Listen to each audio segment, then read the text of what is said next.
खारियां के नवाही इलाके में अफसोसनाक वाक़या पेश आया, जहां एक शादीशुदा खातून को मुबैना तौर पर 3 अफराद ने ज्यादती का निशाना बना डाला। वाक़े ने पूरे इलाके को हिलाकर रख दिया है। अहले इलाका का कहना है कि इंतजामिया और पुलिस जराइम पर काबू पाने में मुकम्मल तौर पर नाकाम हो चुकी है। चोरी, डकैती और इज्तिमाई ज्यादती जैसे वाक़यात मामूल बनते जा रहे हैं, जिससे शहरी खौफ और हरास में मुब्तला हैं। पुलिस ने वाक़े की तहकीकात का आगाज कर दिया है। तहम अहले इलाका का मुतालबा है कि मुलजिमान को फौरी गिरफ्तार करके खरार वाक़ई सजा दी जाए, ताकि ऐसे संगीन जराइम की रोकथाम मुमकिन हो सके। और खारियां शहर विच बहुत ज़्यादा हालात खराब होए ने, इस तरह के होए ने कि हर गली महल्ले तबाहखाने खुले ने और पुलिस है जिहड़ी वो लाचार है।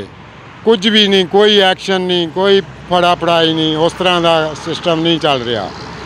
तो जे कोई पिंड वाले गली महल्ले वाले फाड़ के वो इन्हां दे हवाले करते हैं तो ये उन्हां कोल पैसे लैके तो कहते हैं कि इन्हां दी रजामंदी नाल काम होए, असीं कुछ नहीं कर सकते।